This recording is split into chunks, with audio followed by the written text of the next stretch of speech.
Der Schiene-Straße-Omnibus ist eine kreative Erfindung der Nachkriegszeit. Ein Zwei-Wege-Fahrzeug für den Personenverkehr, das einen Betrieb sowohl auf der Schiene als auch auf der Straße ermöglichte, ohne dass die Fahrgäste umsteigen mussten. Entwickelt wurde er ab 1951 für Strecken, auf denen kein durchgängiger Verkehr nur auf der Schiene oder Straße möglich war, man den Passagieren aber das mehrmalige Umsteigen zwischen Omnibus und Zug ersparen wollte. So war dessen erster fahrplanmäßiger Einsatz ab 1953 zwischen Passau und Cham. Zunächst ging es ein Stück auf der Straße aus Passau hinaus in den Bayerischen Wald. Dann weiter auf der Schiene von Grafenau nach Bodenmais. Nun wieder auf die Straße bis Kötzting und schließlich zum zweiten Mal auf die Schiene und nach Cham. Weitere Einsatzgebiete waren die Strecken Augsburg-Füssen und von Koblenz nach Betzdorf. Geliefert wurde der Schi-Stra-Bus BS 300 vom Nordwestdeutschen Fahrzeugbau NWF. Insgesamt bestellte die Bundesbahn über 50 Exemplare, wobei lediglich 15 davon auch auf die Schiene eingesetzt wurden. Der Rest als Bahnbus ausschließlich auf der Straße. Für den Übergang von der Straße auf die Schiene besaß der Schi-Stra-Bus zwei hydraulische Hebevorrichtungen, mit der die vordere und hintere Fahrzeughälfte abwechselnd angehoben und auf zweiachsige Drehgestelle gesetzt werden konnte. Auch auf der Schiene erfolgte der Antrieb des Fahrzeugs nach wie vor über dessen Hinterräder, weshalb die Spurbreite des Busses hinten sehr charakteristisch lediglich 1,5 Meter betrug. Zudem besaß das Fahrzeug bahntaugliche Bremsen, Sicherheitsfahrschaltung und Notbremseinrichtung und erzielte eine Höchstgeschwindigkeit von immerhin 120 Stundenkilometer.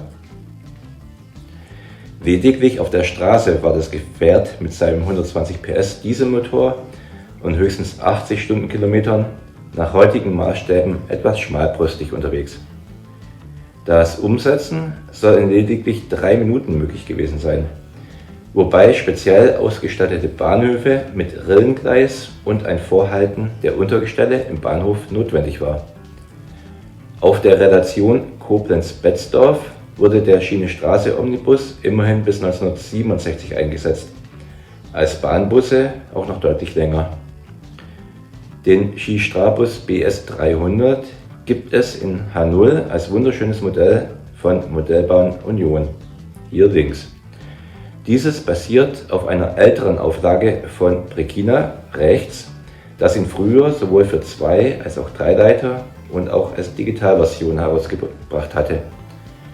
Nun hat ihn Modellbahn Union neu in verschiedenen Versionen und mit erweiterten Funktionen herausgebracht. So gibt es neue Frontscheinwerfer, Rückleuchten und auch eine Innenbeleuchtung.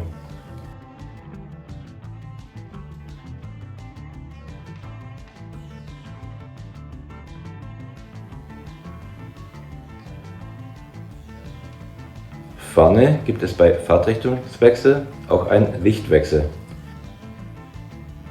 Hinten kann der Rückfahrscheinwerfer zugeschaltet werden.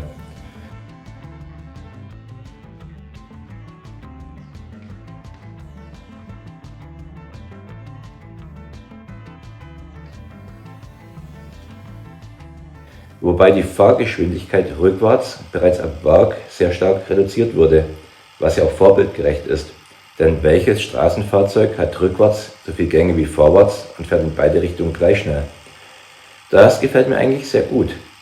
Disqualifiziert den Schiene-Straße-Omnibus aber momentan noch vom Einsatz auf meiner Nebenstrecke, die aktuell ausschließlich im Punkt-zu-Punkt-Verkehr betrieben wird.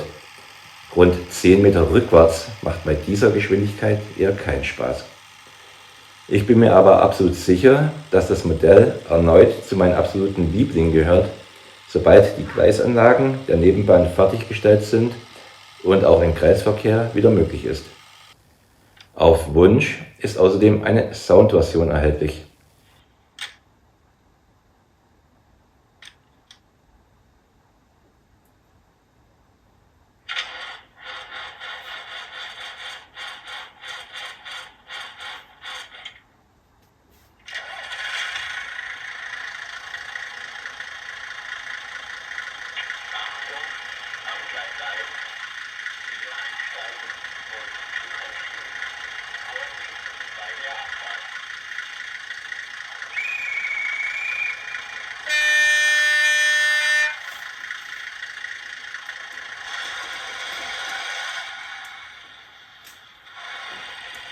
Modellbahn Union verlangt für die Digitalversion 160 € mit Sound 210 €.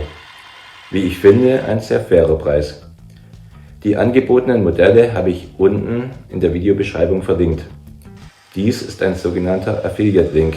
Das bedeutet, wenn ihr einen Artikel über diesen bestellt, bekomme ich eine kleine Provision von 2 bis 3 Prozentpunkten eures Einkaufs. Ihr bezahlt aber nicht mehr dafür, sondern unterstützt lediglich meinen Kanal. Für euch entstehen keinerlei Mehrkosten. Den Schienenstraße-Omnibus von Modellbahn Union bewerbe ich jedoch nicht, weil ich etwas dafür bekommen würde, sondern weil ich ihn mir selbst gekauft habe und von dem schnuckligen Modell schlichtweg begeistert bin. So sieht das Modell im Auslieferungszustand aus. Bei mir habe ich den Schleifer hellgrau angemalt, um ihn ein wenig zu tarnen. Zudem hat das Fahrzeug einen Fahrer und einige Passagiere erhalten. Dafür muss das Kunststoffgehäuse leicht aufgespreizt werden, dann kann es abgezogen werden.